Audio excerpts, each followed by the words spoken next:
And we just went live.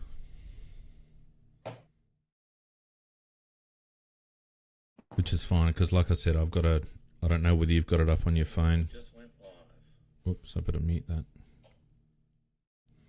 Hello? I think I got this sorted now. Fine, because like I said, I don't know whether you've got it. Can you hear us? Yeah. Yay! Yeah, all good? Yeah.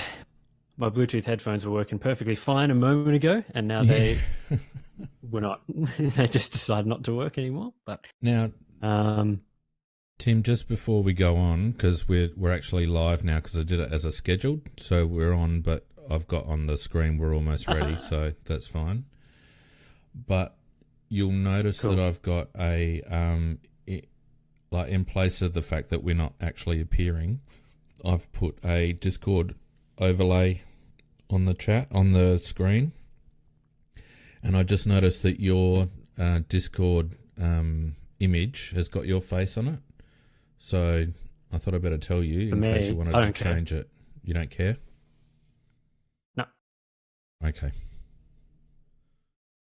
Just thought I'd double check. All right. Yeah, I mean, like, I'd be fine using my real name, but other people don't, so got to go with what other people do, I guess.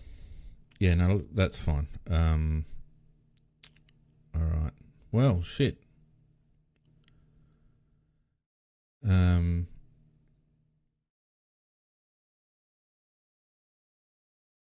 Oh, we are too. For those people listening. Phoenix has us off to a brilliant start for the year. That's fantastic. Good thing I turned my phone on and it started talking, and you started talking to me from two places. Like, nope. Oh, people can hear us, so let's get moving, eh? All right. Sounds good. All right, so Scorpus, I'm playing the intro.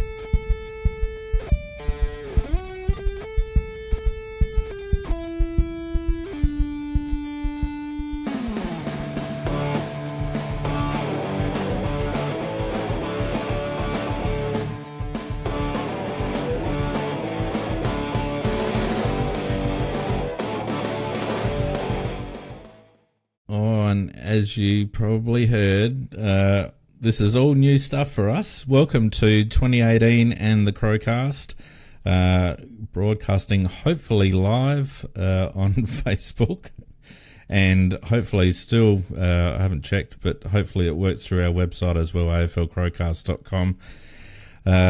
We'll probably have lots of teething problems. I apologise if the thing lags or drops out or something or other. Being the first time we're doing this, who knows what's going to happen.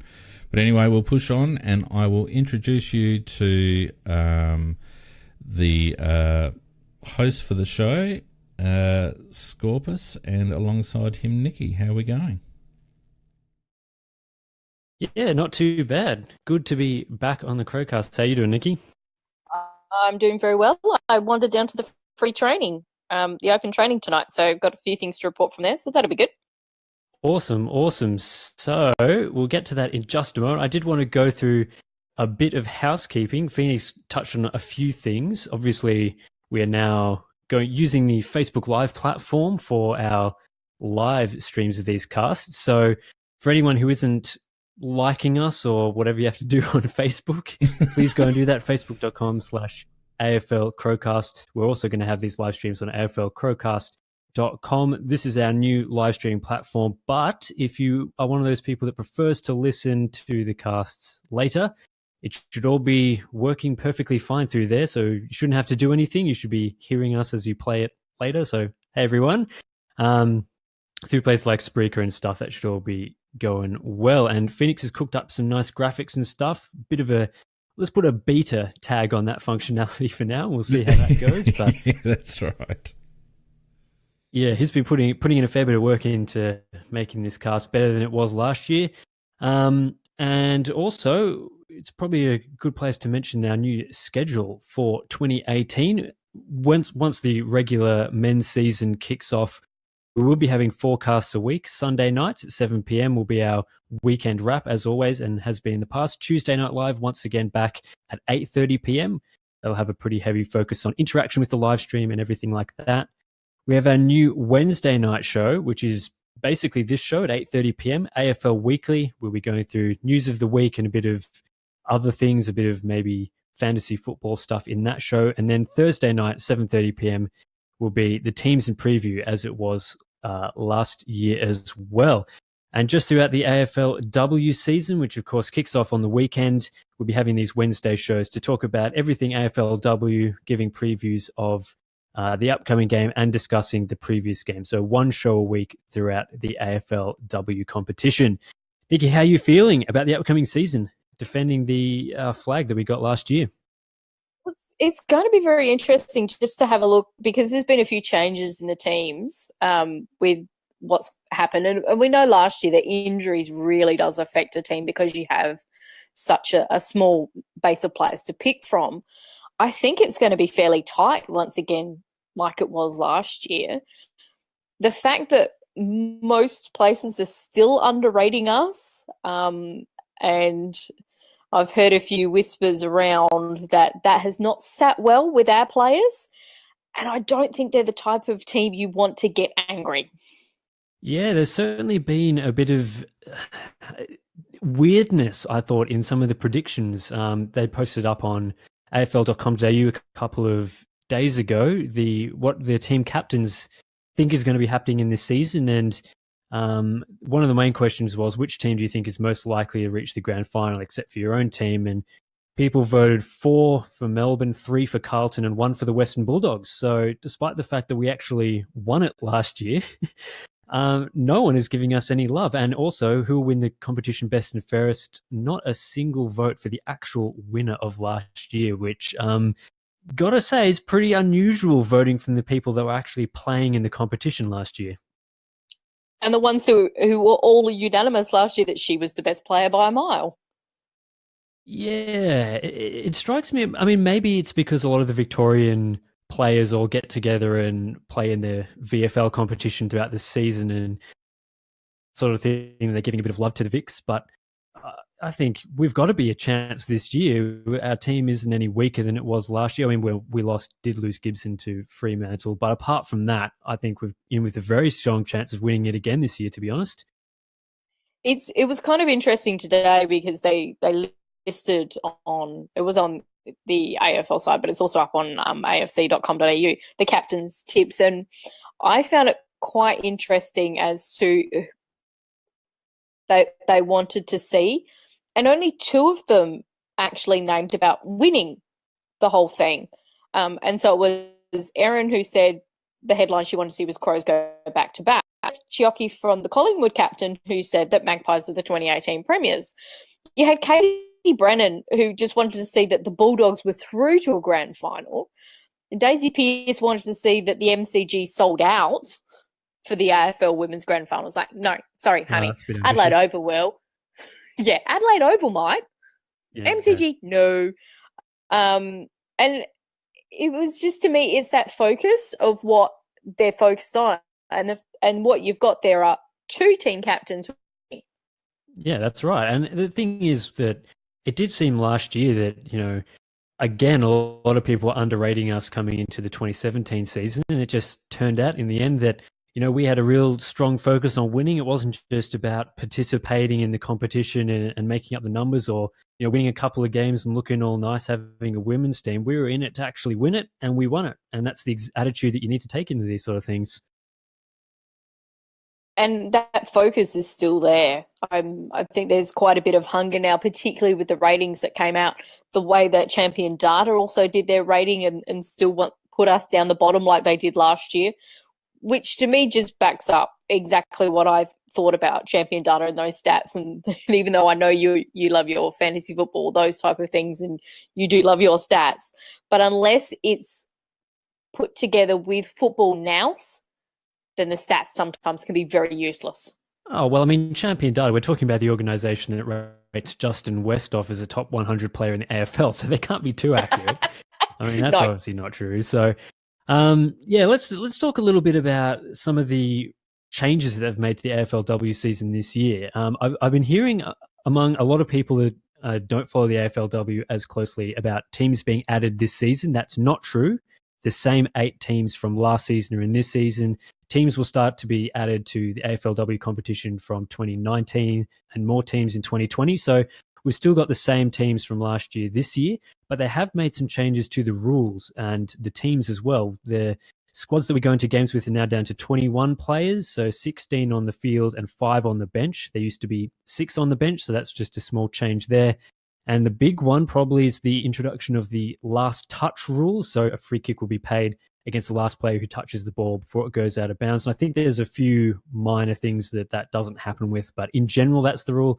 And time on for each quarter, 15-minute quarters plus 2 minutes of time on has been added. They had something like that in the grand final last year, but that has been introduced now for the season proper. So what do you think of these changes, Nikki?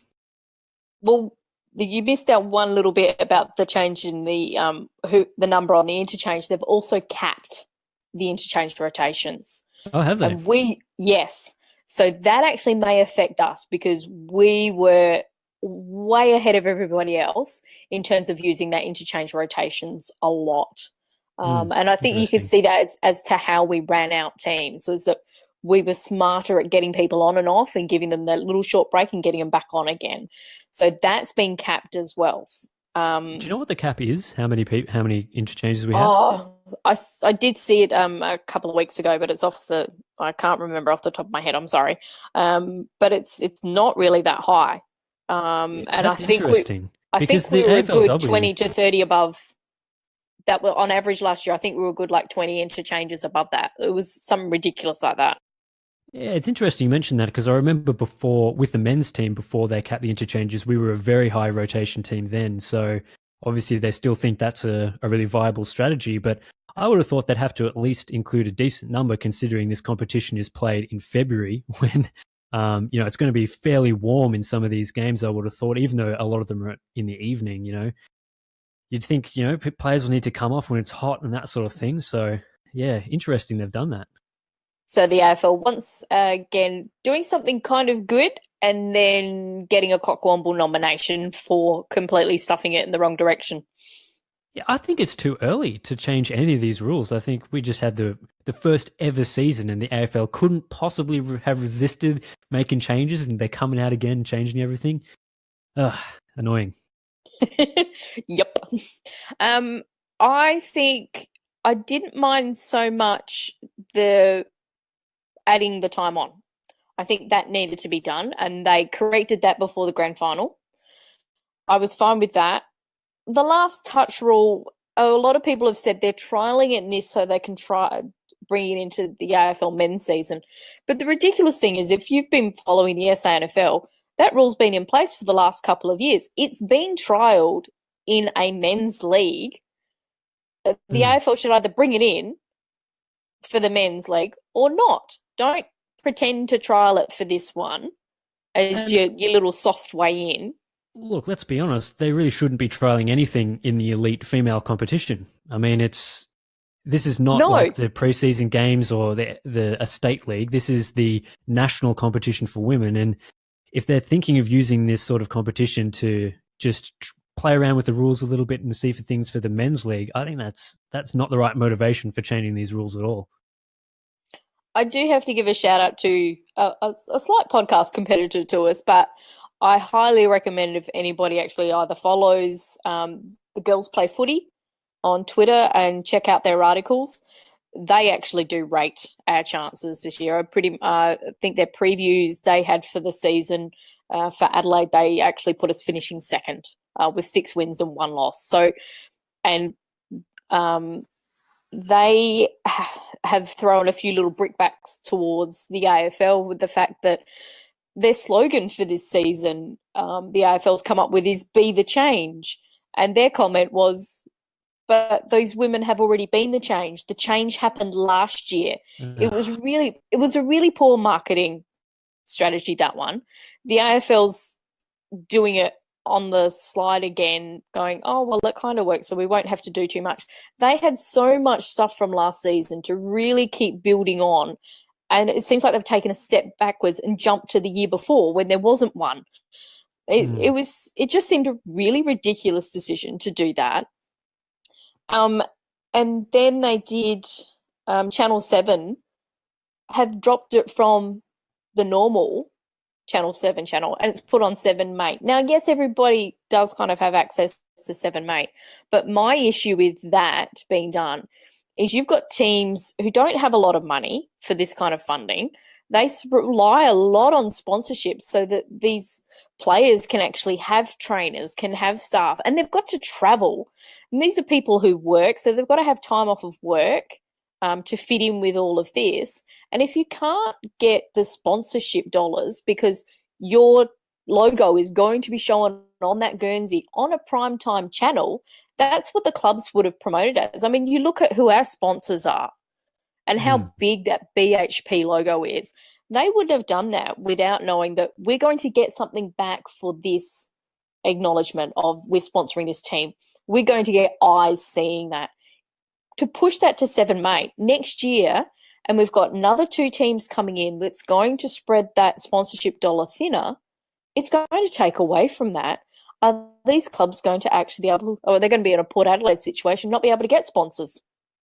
Yeah, it's an interesting move because I didn't think the AFLW rated all that poorly. I think there was definitely some really well. Yeah, I mean, obviously the ratings tailed off towards the later end of the season after some of the people started watching it and decided in the early parts of the season and decided it wasn't for them. But it's in an interesting place in the sporting calendar for the year, and that there's not a whole lot on, especially if you're more into the footy. It's not competing with the men's competition or any of the preseason games until later on in the season. So it's just an interesting situation where, to be honest, I think, it would probably be in Seven's best interest to put this on their main channel. There's not a whole lot of cricket going on throughout that period either that will be shown on free to air. So yeah, it's an interesting move, and I would have liked to see them keep it on their main channel, but I guess they're probably showing some reality crap or whatever on at the moment.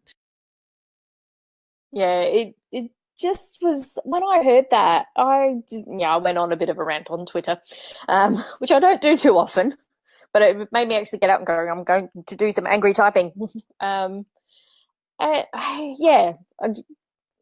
So who do you think this season will be the teams towards the top of the ladder? There hasn't been a whole lot of player movement in terms of people leaving the competition. There's still a lot of talent, and the very rigid salary cap structure has meant that a lot of when there were trades, there was still talent replacing talent for the most part. But I think some teams have gotten stronger. How do you see the season playing out? I think the big surprise packet's going to be GWS.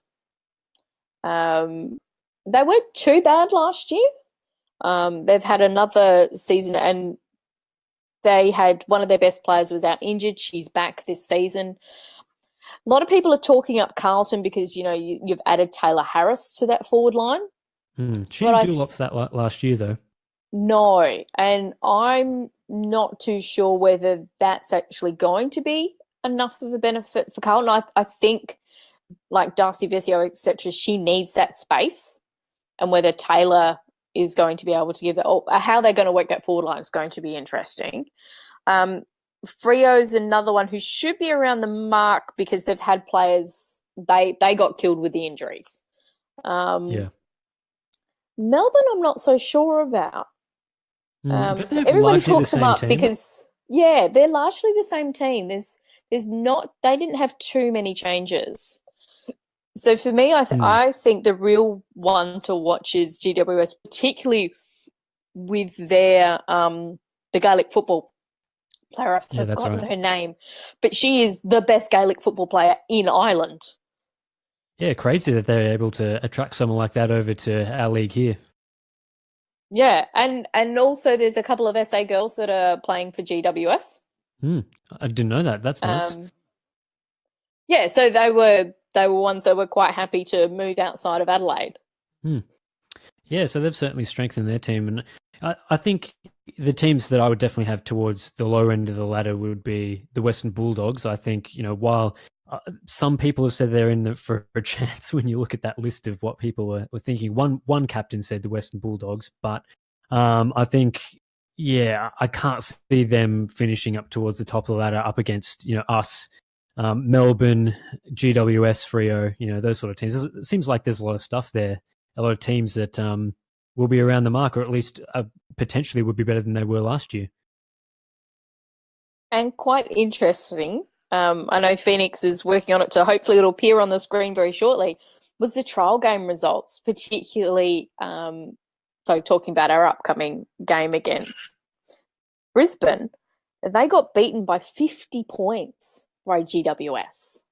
That's a Brisbane. smashing. Yeah. It's heaps. Yeah, it's very interesting to see some of the trial results. And, obviously we've got our AFLW trial that we played up at TIO Stadium, I believe it was, a couple of weeks ago or last week or up in Darwin. Obviously we lost to Fremantle 30-42 in the end, but a lot of our top-end players weren't playing in that particular match. I believe Chelsea Randall wasn't playing, Aaron Phillips wasn't playing, and Sarah Perkins, I believe, also wasn't playing. Oh, and defender Anne Hatcher. They all weren't playing. So, interesting result there. I saw a bit of the vision on Twitter and so forth, or, some of the vision that they'd showed. But, it sounds like there were a couple of promising signs from some of our recruits. Yeah, there were some really nice signs from there. We were playing around with a few things. Fremantle, from what I could see, because I watched the game, were really much keeping to their structure as much as possible, and not resting their good players too much. Whereas we were throwing players around in positions quite a bit for some of them, and you could tell that we were trialing a few things. And what was the other one that I saw? Oh, from those trial game results, the Collingwood and the Melbourne one. So I've read a match report on that, and they actually talked about it being a game of two halves. That you had Melbourne played their good players in the first half, and then Collingwood played their good players in the second half. Interesting. So Collingwood actually kept not too bad up with Melbourne in that first half, and then once Melbourne rested their good players, Collingwood kicked away. So I think Melbourne might actually be on the slide a little bit. It's interesting because on paper that you'd think Melbourne have quite a strong team, especially in the midfield, and they did last year as well. But I wasn't as impressed with some of their key position players from the previous season, which is why I think they struggled a little bit to, they finished third, so they didn't struggle throughout the season, but they struggled to do as well as I think a lot of people were expecting. So, yeah, I don't think they solved that throughout the trade or draft period either. So, yeah, it'll be interesting to watch them, but, it's so hard to predict these sort of things because we're still so early into this competition. And, what happened last year could be completely reversed this year with, added skills and that from various other teams. I'm really interested to see how each team has gone about improving their skills from last year. There's certainly a lot of room for improvement there. But, if one team has really hit hard on the skills, then they could be coming out a long way ahead. It was really noticeable in the trial game that Fremantle were very concerned about getting as many contested around the contest and not allowing us to get the ball out, because I think they knew they were going to get killed if as soon as we got the ball out and we could have a bit of freedom, we could move stuff. So they wanted to keep it contested. And I think it's because they know they don't have as big a kicks as our team does. I think from memory, we're the team who actually has the most number of players who can kick regularly 40 meters plus. And that's quite a weapon. And we use that so well. It was one of the captains. Hang on, I'll just find it. As Nikki finds that, I'm just going to fill in some time. It's really quick. So it's Amanda Faruga. So for Greater Western Sydney, was asked the club to watch other than your own. Talked about us and said Adelaide has shown they can really go against the grain and play a unique style of football. I felt that was really a really interesting comment from one of the other captains, that what we played was different to how everybody else was. And I think he could see that last year. in that particularly the Melbourne sides played this particular type of contested in tight, and that's why you got those high kicks all the time, because they're under pressure. So you've just got to try and kick it high over somebody else and hope there's somebody on the outside. This bringing in the last touch rule, I think that's going to, so the teams who have the better decision makers under pressure, and I could see some things we were trialling tonight at training that we're working towards making it either not an advantage, but so we're not so disadvantaged by that rule. Yeah, I mean, it's interesting because I think you were mentioning about how we played a different style. I think it's not just the style of football that we played, but it was everything in the way that we set up our team was different to what the other teams were doing. We drafted a lot of players that were good runners, that were fast, that, as you say, could kick a long way. We weren't necessarily as strong with some of our inside midfielders compared to the Melbourne teams, but that allowed us to have this point of difference on the outside and our ability to win it, run it, and score much more heavily than a lot of the other teams. So it seems like we've reinforced that through some of our drafting as well. So we're not backing away at all from that style of game. And sure, we might be a little bit disadvantaged by that last touch rule if it goes out, we're a bit wayward with our kicking or something like that. But I still think that our team is set up in a way that is going to be very hard for the teams that drafted in a different way and set up their teams differently to stop once again in this upcoming season. Now, shall we hand over to Phoenix so we can do some housekeeping, and then we can move on to our new players and a little chat about the upcoming game and Absolutely. the training? Phoenix, take it away. I'll take it away. You just interrupted me there. I was just doing some housekeeping here of my own. Look, some literal housekeeping. Yeah, exactly. Look, thanks to those people that are watching so far. It's this has really been an experiment that, touch wood, seems to be working. So don't forget that the video after the cast will continue to be available on our Facebook page. You'll also be able to access the video on our YouTube channel. If you just search CrowCast on YouTube and subscribe, that'd be great. And the audio versions of the podcast will be available on our website, as will the video as well on our website, aflcrowcast.com. Also on iTunes, pardon me, although this one will take a little while to appear on iTunes because it's our first of a new series, so it'll take a little while for Apple to give it the green light. Also, we are on TuneIn Radio for those people that use TuneIn Radio. I know I do to stream radio from everywhere, so search for CrowCast on TuneIn Radio and you'll see us there.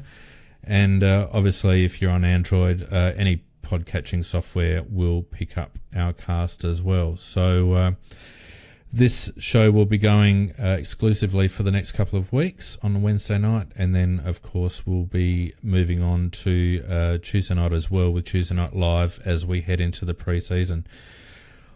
Yeah, did I forget anything, Scorpus? I think that's about it. Yeah. I mentioned a couple of those things towards the start of the cast, but always good to remind people exactly the feeds that you can get us through, because which is good. Everybody's got choice. All right, let's get back into talking about some of the upcoming season and the game that we have on Saturday. I think, do you reckon we should go through some of the players that we brought into the side this year and talk about some of the changes? I think that sounds good. What do you reckon? Definitely. Okay, so we'll just go through the players that we don't have for this season first. So, as I mentioned earlier, Kelly Gibson has gone off to Fremantle. Heather Anderson, who I thought was one of our better defenders last year, been delisted, but that's mostly due to her injury that she copped towards the grand final. Yeah, it wasn't the grand final. And she is a huge loss. She was a great player. I totally harder to replace than Gibson, I would have thought, considering Kelly had her moments, definitely an inconsistent player, but Heather was really good, I thought. So, yeah, just the other four players that were delisted didn't play most of the games. Monique Hollick, Taylor Thorne, Lauren O'Shea, and Jasmine Anderson didn't play a lot of games, and all of those have been delisted. But we did bring in 9 new players. We've got obviously a larger list this season, which is good. I think it's good they brought that in because a number of the other teams were struggling a little bit after they copped some injuries. But because I'm imagining a lot of people don't know a whole lot about these players, let's go through them one by one. I don't know a whole lot about these players either, so I'll just be perfectly honest. I know a little bit.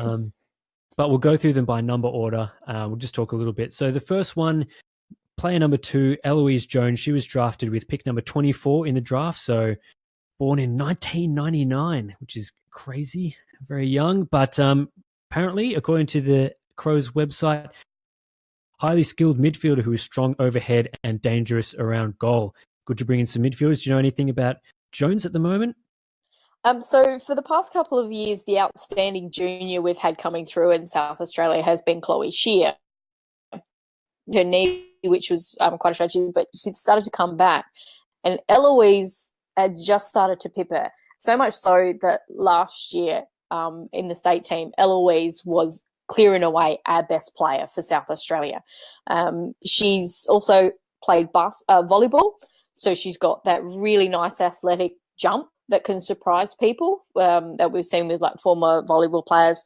A real good football now, beautifully skilled, and just wants the ball. We've been playing her. So the training tonight, and also when we played her in the trial game, we've actually been playing her up forward. Because she's got that jump, while she's not as tall as what you might think some forward players can be, it's quite surprising. So I think our forward line is going to be very dangerous this year, and not many teams are going to have a good, an even enough spread of defence to cover all of the targets we're going to have down there. We certainly had a very strong forward line last year and had the ability to roll through a number of players that were strong in there. Eloise Jones is 169 centimetres. So when you look at average female heights, that is above average and sort of would be a medium-ish target up forward. So it's always good to have those sort of players up there. And yeah, I'm very excited because it does say stuff here about making the All-Australian team and all that sort of thing. Allies MVP for the under-18 national competition. So pretty decent to get her with, she's South Australian, so we're always in the box seat there with the way the drafting works, but it's always good to add to the midfield in that way. Player number 12, Callista Ball, 155 centimetres, seems to be a small forward from what I gather, born in Queensland, I believe. She is a rookie addition to the team. I'm not too sure on that. Yeah, she's a rookie addition. She's actually based up so she's Northern Territory player. She's a Tiwi Islander. She played a lot of touch football, so she brings that kind of physicality, really nippy and nimble, etc. I think she's a bit more of a future prospect. She is small, but she's got some really nice little skills.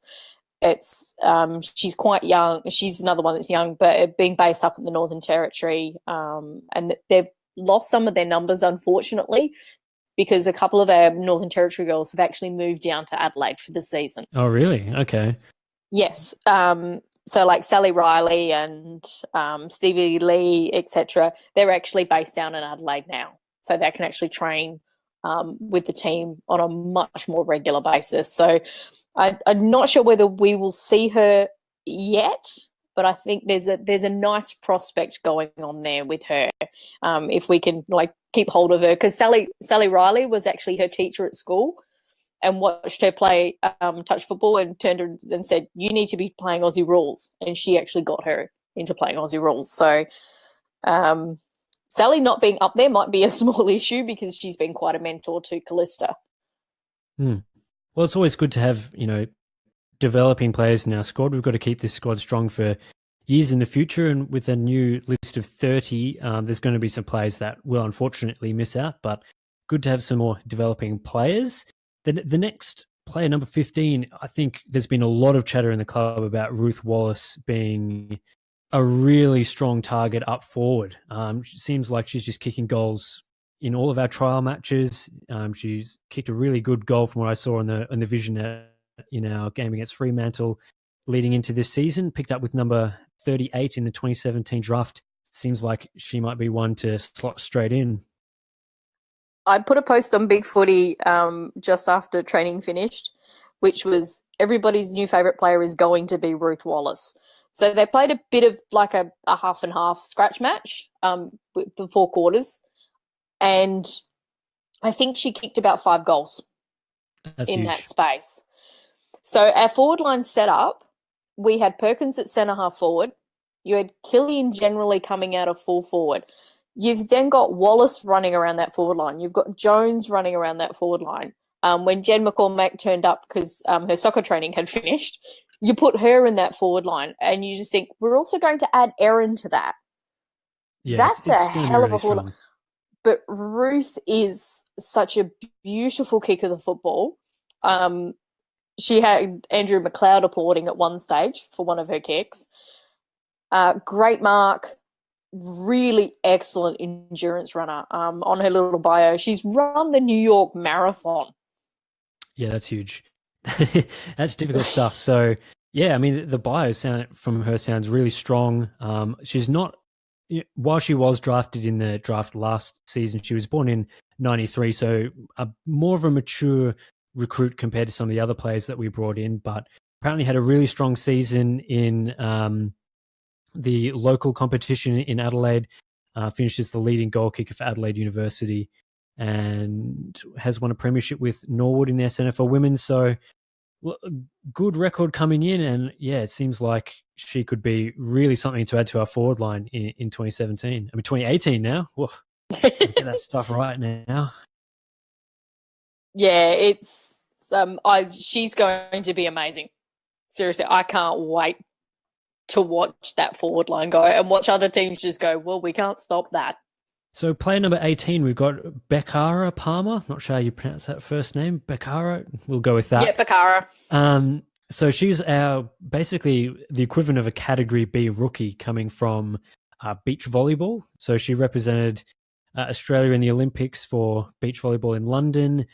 She's a six-time Australian beach volleyball champion. So very strong in that area. Apparently very fit as well.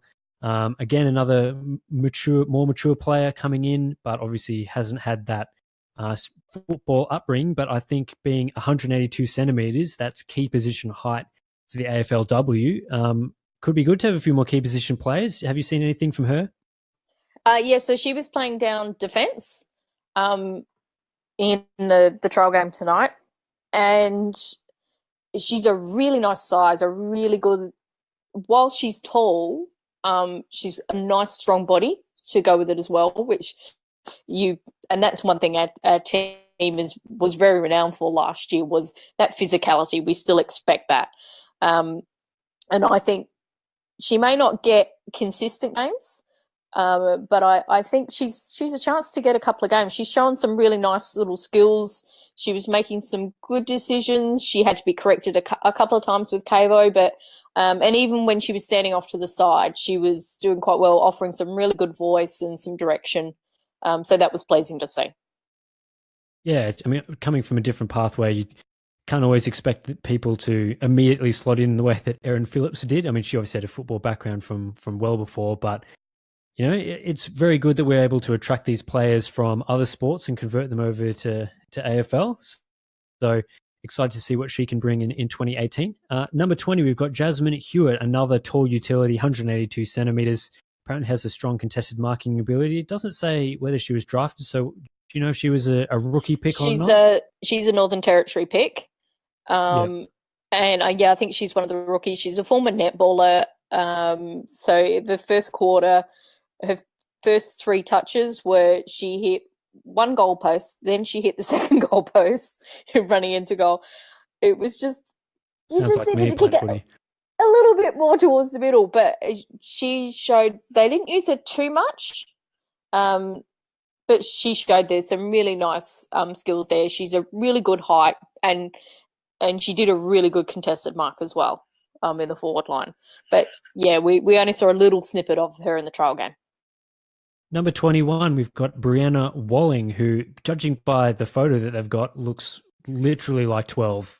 So she looks the youngest player on our list by far, but apparently she is a promising young midfielder with electric pace and strong skills. So 155 centimeters on the shorter end for midfielders, but it's always good to get more players in with pace, and it sounds like she could bring something. Not sure if she would be ready for this coming season, but you never know.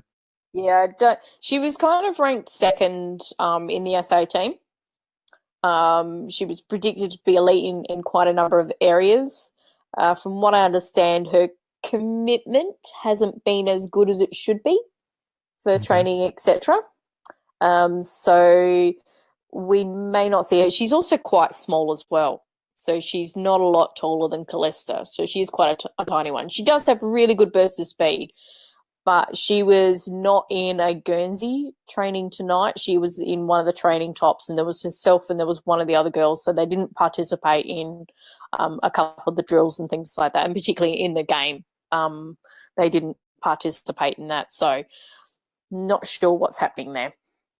Yeah, it doesn't sound like she would be ready for the season opener, which is, I guess, unfortunate. But again, we're not going to be able to play all of these players anyway. So, yeah, I guess we'll move on to number 25, Jessica Allen. She was our first round pick, number 8, coming in as a ruck, 185 centimeters.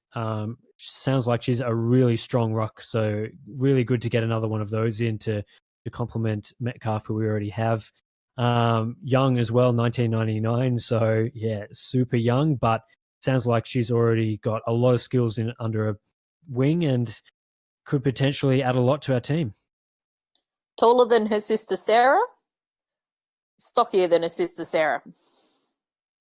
Interesting. I quite liked what Sarah brought to our team. She seemed a bit raw last year, but if she had some skills, and if her sister, being a first round draft pick, could potentially be even better than her, then it's always good to have those taller players, especially ones that can actually play.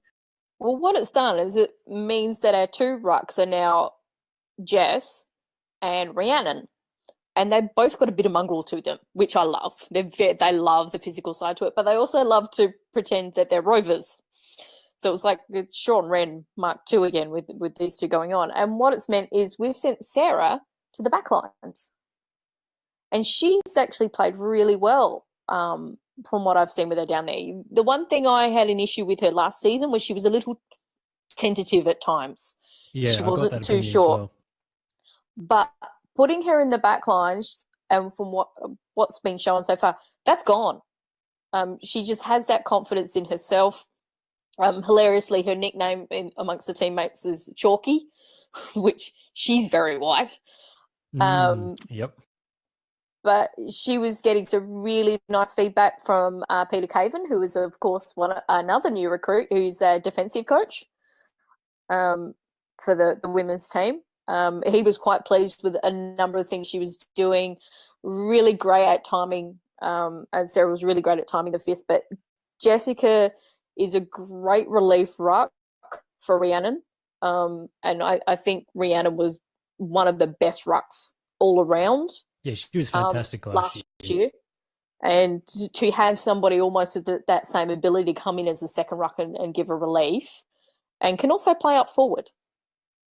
Yeah, I mean, keep adding to the forward line. Suddenly, gets a bit crowded down there, but certainly having the ability to have players playing in a number of positions has always been strong. And, as you're mentioning with Sarah, Heather Anderson, unfortunately not coming back for this season, does open up that position quite nicely for her down back. So being able to rotate those players through, should be really promising for this upcoming season. And it sounds like, a couple of these draftees that we've got in, Allen and Wallace, coming straight in to strengthen our team that was already pretty strong, having won the flag, is just excellent from our recruiting. And it goes to show that there's, a lot of players in SA, which was supposedly one of the weakest areas for women's talent. It sounds like that's actually not the case, and we're able to. Yeah, I've really, once I saw the picks that we had, it's like, well, we've got another ruck, we've got a couple of forwards. I did wonder at the time what was going on with our backlines, because there weren't too many that were listed as backline players. But now seeing what we've done, obviously they already had the plans of, okay, we're going to take the backline as well. Yeah. So I think for me, what we did so well last year was an even team. We have a couple of amazing standout stars in Erin and Chelsea, but then our drop off down to the next level isn't that far, and they're all fairly even. And I think that's what helped us throughout the season. Oh, certainly. There were lots of players who, even in our defence, I thought, which was fairly good throughout a lot of the season, having players back there like Foley and, Stevie Lee and all those players, it allowed us to be quite surprisingly good back there, I thought, for most of the season. And being able to, as you say, not be able to draft in players for defence specifically, but shuffle a couple of extras down there, like, Sarah Allen and so forth. I think we'll still be able to be quite strong there while bringing in these new players into our forward line. And yeah, it's all adding up to sound like a really strong team. The one area that I thought we could have drafted maybe a few more into directly was the midfield. I'm not 100% sure how it looks like we're going to be lining up for the midfield this year, but obviously we have a lot of the same players. I think though we could do with a couple more there. How do you think our midfield will be lining up in 2018? Well, one of the new players is actually one from who was on the list last year in Sophie Armistead, because she hurt her knee at the start, the first game, and then we didn't see her for the rest of the season. And she's come back and I think we can always count her as one of the new players. So she's the midfield one, and she's a really nice, good quality midfielder that actually complements the other ones we have. The fact that Abby, even though I'm pretty sure Abby's not going to play this weekend because she was sat on the training bike off to the side and was only in sneakers. So I think that's a fair hint she's not playing this weekend. But we've been actually using Abby in the midfield because she's such a great decision maker. She knows how to make space and she knows how to make the right decisions. Mm-hmm. So you've got Erin, who will float in and out. You've got Ebony, as always. We did put Crammery in a couple of times, and she is actually primarily played as a midfielder in the SANFL state teams for years. That's where she came from, but we put her off the half-back line, and she controlled that area so well because she has that midfield now. So she's one who can come in. Georgia Bevan, generally she's on the wing, but I noticed in the trial game and also in this one, she's actually been going in at centre bounces and not on the wing. She's such a nice strong body as well. So she's I got that opinion of her last year as well. So I think we do have some good little ones there. Jess Dundry, I know she frustrated my father so much last year because she gets the ball and she just keeps going instead of giving it off for the first option. For him, you have Rory Atkins, I reckon. Yeah, she's a bit like that. And I think his comment at one stage was she would be a nightmare to coach. But she seems to she's gotten used to the pace. And she trusts herself now to actually make that right decision and give off the first decision instead of trying to do everything herself. And she's also fined down a little bit. And she's a personal trainer, so her fitness was always exceptional, and she has got a great turn of speed. So using her on the wing, and she can go into the middle if needed. You've got Denny Van Hagen, who's on the other wing, and I think Denny's actually one of the most underrated players in the league. Yep, would agree with that. So we've got some nice little ones. Oh, Justine Mills. She's a really nice, again, a solid little body. While she's not spectacular, she's hard in at the ball with some nice, neat skills. Yes, describing that sounds quite good. So hopefully once we get to this game coming up on the weekend. Oh, we did forget to mention two other new recruits. We'll just get through those quickly. Yep. Number 32, Mariana Rajic, is as good as a pronunciation attempt I'm going to get with that one. Everybody else does. MJ, sounds good. 175 centimeters, coming straight from the W League. Good leadership skills, being captain there. And yeah, pick 32 in the AFLW draft. The other player, 45, Rianne Lugg, 170 centimeters. Speedy outside runner, pick 42 in the AFLW draft. Both of those players are more mature recruits and add to sort of those bigger bodies that will probably have the ability to call up on. So have you seen much of those two? I saw a little bit of Mariana last year in a couple of the SNFL women's games. I think in her first game she kicked like 3 goals, which wasn't too bad for her first game of footy. Tonight, really great voice on the track. which is one thing I actually look for, is to, how supportive they are of their teammates, which also tells me they know, they understand, etc. We'll play her down back, I predict, from how we were using her. Now, Rianne Lugg, while she hasn't played for a couple of years, she used to play with Chelsea Randall, and by all accounts from her back then, she was a very good player. Really great things. So I think if we're going to see her out, she's going to cause a few heads to turn as well. Yeah, that sounds really promising. So it sounds like so we had the side less likely to play, but considering we drafted quite a nice mix of some of the younger players as well as players from other sports, some nice tall utilities, some shorter players. Seems like we've got a really good mix across those players that we brought in to complement our squad that was already quite strong across a lot of the areas, and our ability to, as we were just talking about earlier, take some of the players from different parts of the ground, put them in other areas, and hopefully allow Erin Phillips to play a bit more in the midfield and put a couple of those players we've drafted and others into the forward line. That would give us such a good mix, I think, and allow us to, really take it to the rest of the competition this year. Now, so in talking about the players who are possibly going to play this week, I think as I said, you could cross Abby out, definitely. Courtney Cramery, I'm pretty sure, is not going to play either, because she was just running straight line, bits and pieces up and down the side, and then had to go and do some little bit of stretching, never actually took part in any of the drills at all. Now, Erin didn't do any of the contact kind of games that they played. She did do the start of the general warm-up with everybody together, except for Courtney and Abby were off to the side. Erin was then taken out, and she had some own specific little things to do, the sides, running laps, etc. I think that's possibly more just to do with management, because we know she's going to get a lot of knocks, etc. Yeah. And I think that's all that was going on there. No, I know Hatcher didn't play. She would, but she did play in the scratch match that we had tonight. So not sure whether she will or whether she won't. But I think we've got. I like her at fullback. I think she controls that area really well. But I think we can cover her at the moment with a few of these others we've got around. But yeah, there's a couple of the other ones, as we've mentioned. Some of the young, the newer ones possibly won't, but I think definitely Jessica Allen will, and Ruth Wallace. Out of that, pretty much lock those in, I would think. And I reckon Rianne Lugg as well. So probably those three are the ones I would put in as a definite to make our first round team. Yeah, so what are you thinking about this match that's coming up? Just to close off the cast, nearly on an hour at the moment.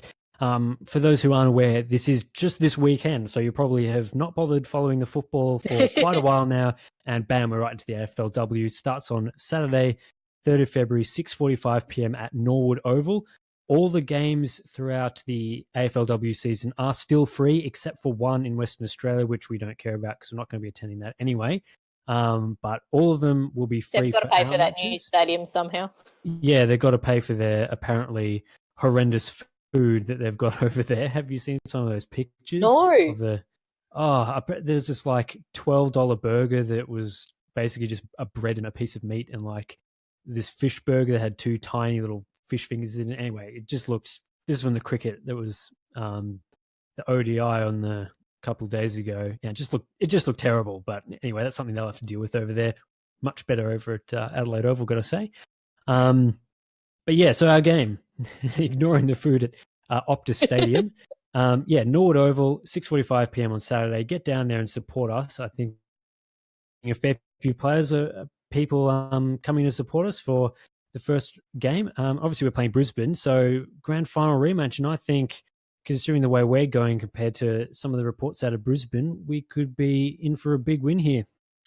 We could be. I do think that Taylor Harris is a loss to them because of that structure. They had the two tall targets.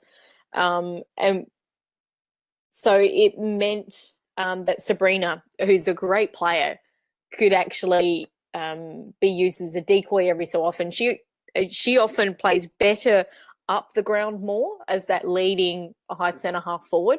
And the fact that you've lost Taylor is because of her size and her contested ability. They may have to play her closer to goal, and I don't think that actually suits Sabrina's game plan. She seems quite strong. Her as well as it could ability be. to run into the forward 50 more than just plonking herself there and grabbing those marks. And yeah, I agree. I think it'll be interesting for them how they structure up forward, losing a player like that.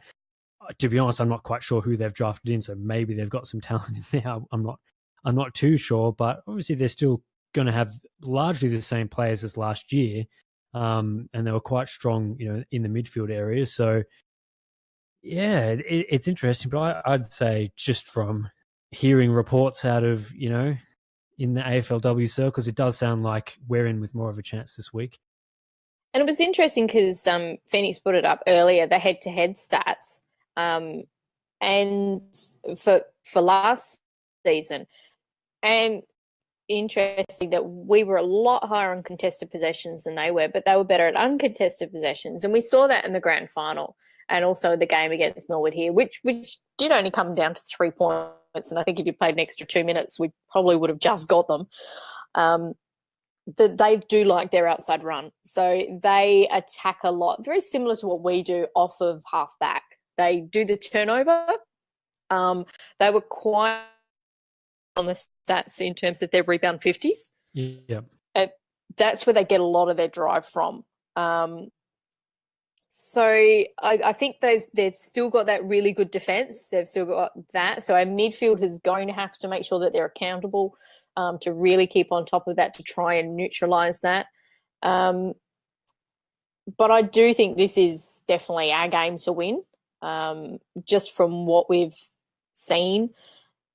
And I do think that loss of Harris is a bit of a loss to their structure. But they do have a very good coach, in Craig Starcevich. I think he's quite underrated. Other coaches get talked up a lot more than him, but he got last year. So I think it's something he was around because of on that Taylor wanted to head down to Melbourne.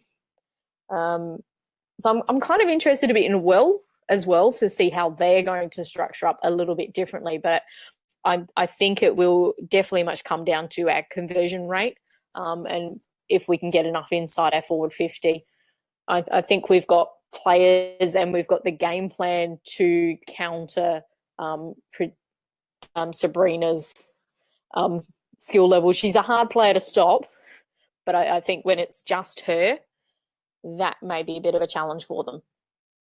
I'm really interested to see this season how much of a change other teams make to try and emulate our style, because we talked earlier about how our style was fairly unique amongst the competition, and I'd like to think that we still will have the tools to beat anyone, but I would imagine a lot of these other teams are going to be looking at how we played last year and trying to come with a new look and try to play that more fast break style that we were playing and get the fitness levels up of their players. So I'm really keen to see this first game, to see the changes that are going to be made, because it won't just be evident in our game, but also across a lot of the other games throughout the weekend. We'll be able to get a very good look at how this season is going to play out just from this first round. And I'm kind of a little upset that I can't actually watch the first game because they're doing the Carlton-Collingwood game once again on the Friday night. Bet Goddard does want us to get a lockout at Norwood Oval. Wants us to get in there because she said the Vics have got that record and she wants to take it from them. Yep, fair enough. I think that's fair enough as well, except it's at Norwood Oval and I hate going to watch football there because it's hardly a good viewing spot at all. It's a horrible place to watch the disappointing it's a home ground for this season then. I know. I can understand why they did it, but they because it looks better on TV that it's a packed-in crowd, whereas Theberton, you probably had about the same amount of people. It was just more spread out. AFLW actually attracts a lot of families with kids. Kids want to run around. You can't really run around on the concrete and the gravel at Norwood Oval as well. Oh, and also because yes, AFLW starts off as well, and one of those games, and also an under-18 game will be played before our game. We will also have the unfurling of our premiership flag. Perfect. Will be done. But on Friday night, I will be heading down to Noarlunga to watch a teammate of mine who got drafted by South Adelaide. So shout out to Ellie and the South Adelaide players. So that was really great. So from Div 3, she got selected into she did win the SA Women's League Rookie of the Year across all of the divisions. And she won the best and fairest for Div 3 as well. She's a bit of a gun. Okay, well, one to look out for in the SNFL competition then for sure. You won't be able to miss little Ellie. Definitely get out, everyone, and head down to that game on Saturday. It should be a ripper to start off our season. And obviously, if you can't make it, it should be on TV, as we said, on 7 Mate. I think it will be on. But if for whatever reason it's not on the TV, all the games are being streamed on afl.com.au, provided their streaming works, because it is pretty dodgy. But hopefully, if they can get that working, you'll be able to whether you have Foxtel or not. Because obviously, they're also all going to be televised on Foxtel for those who have Fox Footy. So lots of ways to come in. Yeah, that's right. Definitely worth getting Fox Footy. But yeah, if you don't, watch it on afl.com.au or hopefully free to air. I don't think all of our games are on free to air in South Australia or where I am in Victoria, but yeah, there's obviously plenty of ways to watch it. So really no excuse if you're an AFLW fan for not coming in and supporting the team either in person or watching it on the TV, because eyeballs count for this sort of thing. And I guess that sort of wraps up this first CrowCast of the year. I'm feeling a bit rusty after this one, to be honest. Well, we did hit an hour. Yeah, that's right. We're better than when Peter's in charge. No, don't say that, for God's sake. We're 1 minute over, Peter, so we've probably severely disappointed you. No, I think it was mostly because on Tuesday Night Live we used to go well over time because he'd try and keep us on track, and then it was just like, nah, we're going to talk for longer. But yeah, definitely should be wrapping up this one, I think, so I can recover and get back into the swing of these podcasts for the rest of the season, because we'll be going right through to October. Fingers crossed once again. Thanks, Phoenix, for running this one. I should be getting into the swing of running them in hopefully shortly, but sounds like everything went as planned. Yeah, I think so. No complaints on the chat, and it was good to shake the cobwebs out to get back. You guys did a fantastic job. Well done. And I guess we'll leave it there, won't we? Play the music, Phoenix. Yep, players out. Don't forget, we'll be back again next week on Wednesday at 8:30 Adelaide time for another edition of AFL Weekly, focusing on the ladies for the first little while. So tune in next week. Thanks everyone for listening. Don't forget, you can catch the video on demand, YouTube and Facebook. You can catch the audio on demand on the usual sources, iTunes, TuneIn Radio, and you can catch everything on our website, aflcrowcast.com. Awesome. Thanks all. Thanks, Nikki. Thanks, Scorpus. Catch you later. See you later. Not all.